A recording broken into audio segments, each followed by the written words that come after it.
It's time for Friday Night Flights, sponsored by Casey Auto Group, Hercules Fence, Chowan University, and Bayport Credit Union. Starting off at West Branch, giving everyone a run for their money as the best entrance in Hampton Roads. The light show. Metallica's Enter Sandman blaring, and it could only mean one thing: the biggest showdown of the week. And with that, we welcome you to Friday Night Flights, Week 10 of the high school football season. I'm Nathan Epstein. Our sports director, Craig Loper, has the night off, so we bring in the righty, Brian Parsons, off the bench. Yeah, normally I'm in the booth back there. Jeff Snyder holding it down for us. Craig taking a bye week. Unfortunately, because of the high winds, no chopper tonight. Safety first, kids, but we still have you covered. The game of the night, a classic showdown in Chesapeake between two of the top teams in the entire state, I would say. This is one of the craziest games I've ever seen. Oscar Smith, 7-0, the back-to-back, still reigning Class 6 state champions on the road against 8-1 Western Branch. Southeastern District title on the line. And just take a look at the Western Branch student section. Their Bruins had not won a district title in 16 years. This game was so big, Bruins legend, former Super Bowl champ, Dre Bly made the trip, now an assistant in North Carolina. Second quarter, Bruins in the all-blacks, backed up on their own 2-yard line. Shamik Blizzard blown up in the backfield. Tigers get the safety. That's a 2-point lead for Oscar Smith. Yeah, Brian, a lot of that in this game. Later in the quarter, the give back to Blizzard. Big gainer. And Brian, one former Hardy's Player of the Week brought down by another. Oh, my goodness. Damon Etheridge. Touchdown saving tackle. How big was that? A few plays later, Blizzard met hard by the Tigers. Balls loose. Recovered by Oscar Smith. Tigers led 2-0 at halftime. 2? There's the reaction right there. Let's jump to the fourth quarter. Same score. Oscar Smith trying to run out the clock, going forward on fourth down. Quarterback Cade Cox stuffed. Bruins ball. Still have a shot with just over 3.5 to go. Ensuing drive, Taquan Trotman, who'd been limping with an injury most of the game. Paul Phillips Jr., committed to UNC, best recruit in the area, makes the play of the game. Bruins, though, couldn't punch it in, so they're going for the field goal and the lead with just over a minute to play. Fourth down. Riley Higgins. Ball, snap, gets away. Ball's on the turf. Oscar Smith recovers. Brian, can you believe it? And boy, you got to feel for Billups Jr. in tears after the final home game of his career, but Oscar Smith just finds a way. Yep, that score is correct. 2-0. 2-0 winners over Western Branch. I mean, it's two of the best teams in Division 6 in the state, and these guys did a great job of putting it out there. Those guys played their hearts out. Our guys did. Yeah, that's tough. That is tough. Never been a part of one like this. We got another opportunity. One thing we know, we're going to the playoffs, where we're going to be seated. You know, that's out of our control. But we got a week to heal up. We got a week to get prepared for whoever we play. We'll be fine. 2-0. That sounds like a baseball game. Right. There's more points in the World Series game tonight, actually. There's more points in the World Series game. Yeah, now to the game of the week in the Beach District. Battle between two teams, identical 7-1 records. We're talking Cox against Kempsville. Both teams riding long winning streaks. The Falcons have won 6 in a row. The Chiefs have 7 straight wins. This game taking place at the Virginia Beach Sportsplex. Apparently, the field of Kempsville is in really rough shape. Just before halftime, Chiefs quarterback Chris Pence on the keeper, going to take it on the outside and take it in for the score to pull the Chiefs within 3 before the half. Now we're going into the second half. Cox's offense having trouble here. Quarterback Gage Treffy rolls out. He's intercepted, though, by Jermaine Bland. Kempsville driving it. We'll look at this catch coming up here by Riley McIntosh. He's in the highlights every week, basically. Tip drill. Concentration into the red zone, and it's going to lead to a touchdown by Naquan Washington Pierce to put Kempsville on top. He's missed the last 2 games with an injury. Now Cox quarterback Treffy battling the wind and rain. His pass picked off by Riley McIntosh. A lot of wind tonight, too. Great game by him, and Kempsville going to get the win. A big win for the Chiefs, 14-10 over Cox. And let's go to Green Run. Here come the Stallions, unbeaten at home against Tallwood. Green Run in the hunt for back-to-back Beach District titles. Stallion special teams gets the scoring started. Block punt. Covered up by Breon Hill in the end zone for a special teams touchdown. All 3 phases. How about that potent Stallions run game? Maury Palmer gets the handoff, tries the left, makes a nice cut up the middle, makes a couple of guys miss all the way across, and he'll go 52 yards. Touchdown. Stallions add another touchdown run right here. Zyron Baycoat takes the handoff, And look at this, Brian, down the sideline. Oh, wow. Cuts it inside, and he's going in. So many weapons. Stallions run wild over Tallwood, 63-6. All right, staying at the beach, 5-3 Salem against 4-4 Kellam. Sun Devils trying to snap a 2-game losing streak. Third quarter, Salem in white and up 16-0. Zachary Rogers could not be stopped, 30 yards.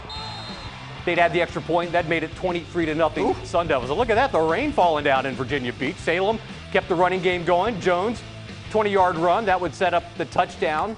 It's going to be Jones again. It's going to end up being 30-0. And that and the rain would send the Kellam faithful home by Knights lose to Salem 37-0. Kellam graduate. All right, more action from the beach. Bayside going for 3 wins in a row. Marlins taking on Princess Anne. Homecoming, though, for PA. Cavaliers looking for a little bit of offense, but the Marlins just trying to spoil the party. First quarter, Bayside in white. All right, best name of the weekend, obviously. Mike Myers airs it out, 40 yards. Will Cox hauls it in for the touchdown. Well, actually, just short of the goal line. That led to a Marlins touchdown. 2-point conversion made it 8-0. More from the Marlins. That's Myers going for it all. Halim Hardnett, another former player of the week. Kid can fly, only a sophomore. That was a 45-yard pass, made it 15-6 Bayside. Second quarter, Myers hits Cox again. Dimes all over the place. Touchdown. Mike Myers played a pretty scary game tonight, shall we say, putting Bayside up 22-6. Bayside all over Princess Anne, 51-12. And moving on to the Eastern District, Maury has just been dominant as the playoffs are getting closer. Yeah, after opening the season with a loss to New Bern from North Carolina, the Commodores have won 5 straight, and they're eyeing their 4th straight Eastern District title. Maury on the road against Booker T. Washington. The Bookers snapped a 4-game losing streak last week against Granby. Duke assistant coach Zon Burden checking out the game, probably checking out Peyton Jones, who is committed to the Blue Devils. Burden cleaning up the 7.57. And here is Jones, number 1. Oh, we've seen it so often, the tough run. Now, 4th down for Maury, and yes, the Commodores do have a punter. His name is Andrew McClung. Oh, the fake! They don't punt often, and they don't do it here either. It's a fake. Nice pass to Josh Powell for the first down, and that led to the first score of the game, Mario Miller. And look at this catch by J.R. Johnson. Woo! Ooh, touchdown, Maury. Still in the first quarter. You know, that combo worked out so well that Coach DeRee McCain, he's going to draw it up again. Miller to Johnson. Another Maury touchdown. Look at this move. Here we go. Oh, top play nominee right there. Off to pay dirt. Commodores cruise to their 6th straight win. All right, let's check out some scores from around the area. First, Colonial gets win number 3 on the year. The Patriots win over Lansdowne. Lake Taylor pitches the shutout over Granby.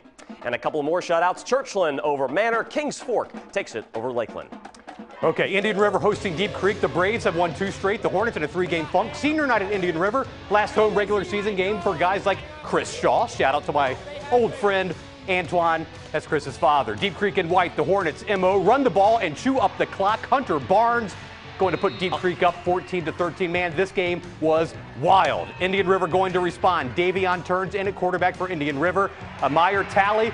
The scoop catch, and he's going to high step it into town for the score, 21-14, Indian River. Now to the 4th quarter. Deep Creek back to that ground game. Hunter Barnes stays up on his feet. And that's going to tie the game up at 21, setting up a fantastic finish in Chesapeake. Under a minute to go in the game. The ball to Deep Creek 30, 4th and 3, too long for a field goal. So turns, runs it. Oh, can't bring him down. And look at this. That's going to be a first down. And here comes Alessandro Pena from 22 yards out, and the young man with the biggest kick of his life, Indian River. Wow. The last second field goal, 24-21 win over Deep Creek. Look at that, the bow and arrow. What a thriller in Chesapeake. Oh man, you gotta love the celebration. Still to come, we head to the peninsula where the Warwick Raiders try to continue their impressive season, but they would have to get past a hungry Menchville team. Highlights from Todd Stadium coming right up. And we'll check in with action for the Bay Rivers District, including a good one between Warhill and York. You are watching Friday Night Flights.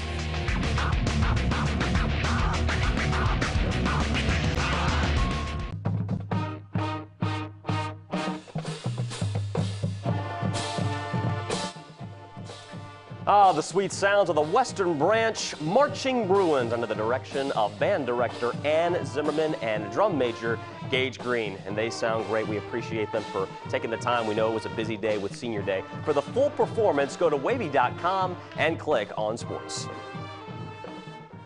All right, Bay Rivers District action from last night. Grafton taking on Smithfield at Bailey Field. Grafton going to be wearing the red jerseys. This is Coy Snyder, the quarterback keeper, cuts outside. And look at this block coming up. Look at that. That's the reason he scored the touchdown. Clear the way. 7-0 Clippers a little later. Grafton going to keep it on the ground. Colton Sandiford. Look at this. Right up the gut. 14-0. And how about the kicking game? You got to show the kickers some love. All 3 phases, right? Absolutely. Emilio Estrada knocks it through the uprights. Smithfield, though, you know what? There's just no quit in the Packers. Keith Ure, the deep ball to Kevin Parker. Double covered. Nice pass. Great catch. It was 17-7 Grafton at the half. Now to the second half, Grafton going to turn it to who else but Colton Sandiford, his second touchdown of the game, as the Grafton Clippers pick up the Thursday night win over Smithfield, 31-14 your final. The Clippers improve their record to 5-4. Now to the Bay Rivers game of the week from tonight, and talk about an evenly matched game in this one. Yeah, a couple of 6-2 teams going at it. Warhill against York. Warhill undefeated in the Bay Rivers district. Both of York's losses were in district. So we go to the York Falcons. Here they come onto the field. Some high expectations for this game. Here we go to Wayne. Warhill, first drive, handoff. Talon Eady takes it to the pylon. Right in your living room. 15-yard touchdown, 6-0 Warhill. Later in the first, here comes York. Brian Burks. Ball's on the turf after the hard hit. Warhill recovers with the ball again. Pitch, Liam Francisque. I remember, we haven't said that name in a while. That's a touchdown. Makes it 12-0. And York looking for some answers there. Shamarius Whitney, maybe he's it. Where'd he Direct go? snap, there he is. Drew, Fakes out what happened on that everybody. Around the corner, walks it in for the score, 12-7 Warhill. Too much firepower from Warhill. Chase O'Neal, the screen pass. Talon Eady, here he comes, and there he goes. Sideline, end zone, touchdown. Warhill gets their 7th straight win, 33-7. Warhill's good. Yes, very good. Always with a powerful run attack, too. More Bay Rivers finals from tonight. Lafayette over Poquoson, 42-15. Rams will play Warhill next week for the Bay Rivers title. That's a winner-take-all game, by the way. Winner-take-all. This is the penultimate week of the season, by the way. So next week is the end of the regular season. And we can't wait for that one. New Kent over Jamestown.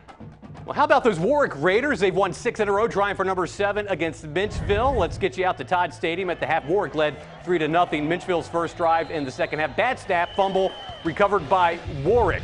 And then it's going to be Warwick's Eduardo Rios Jr. corrals a high snap, and that's 15 yards for a first down. Later in that drive, it's going to be a direct snap to Messiah Delhomme, and that's going to make it 10-0 Raiders.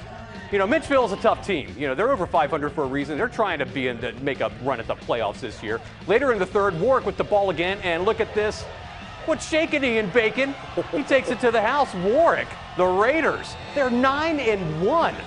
23-0 winners over Minchville. We will be right back with more scores on Friday Night Flights.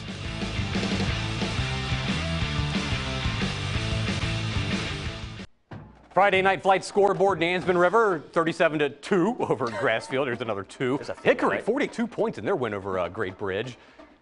And we have Phoebus played up at Gloucester. They win 29-7. Phoebus actually plays Oscar Smith next week. A big one. Class 6 versus Class 3 matchup. 2 former state champions. And Kickingham beats Hampton. Some games tomorrow. Tab takes on Bruton. Norcom hosts Norview. Bethel goes up against Heritage. And a lot of college football tomorrow. William and Mary, big one at home against Rhode Island. You're going to be there for that one. Yep. UVA will take on Miami. Virginia Tech, of course, that brutal 1-point loss on the road to NC State. And Brian, Howard at Norfolk State. That'll be a big one. And Old Dominion on the road, Georgia State. Yeah, it's going to be a tough one. They lost to Georgia Southern last week. Georgia State's going to be a tough out. They don't have many wins, but they play tough. They actually beat Georgia Southern. So who knows in college football? The Western Branch High School Marching Band takes us out. Hope you enjoyed Friday Night Flights.